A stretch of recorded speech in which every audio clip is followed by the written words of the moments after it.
Hello guys, welcome back to our channel. আশা করি তোমরা ভালো আছো, আমিও খুব ভালো আছি। তো আজকে রেসিপি দেখাতে চলেছি তোমাদেরকে মোরলা মাছ দিয়ে বেগুন দিয়ে তরতরা। আমরা এটাকে তরতরা বলি, তোমরা কি বলো অবশ্যই কমেন্টে জানিও।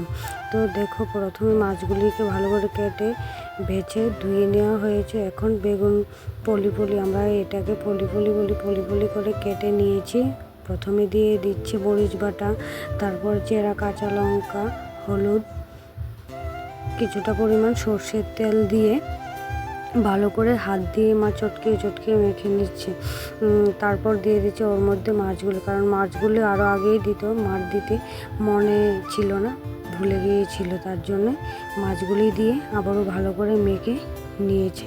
মাখানোর পর মাছগুলি দেখতে খুবই লোভনীয় লাগছে, জানি না ক্যামেরায় কতটুকু বোঝা যাচ্ছে। তো মা এখন তরকারিটা বসিয়ে দিয়েছে। এখন গরম তেলে কিছুটা পরিমাণ পেঁয়াজ কুচিগুলি লাল লাল করে ভেজে নিয়েছে। তারপর দিয়ে দিচ্ছে মাখানো সব সবজিগুলি দিয়ে কিছুক্ষণ ঢেকে রেখে জাল দিচ্ছে।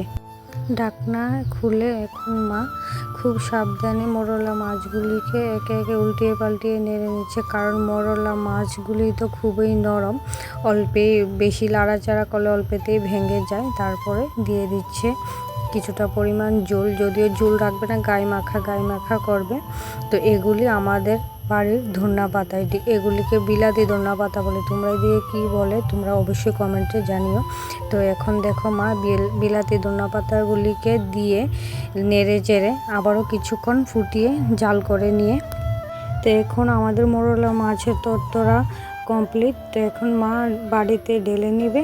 রেসিপি কেমন লেগেছে অবশ্যই কমেন্টে জানিও।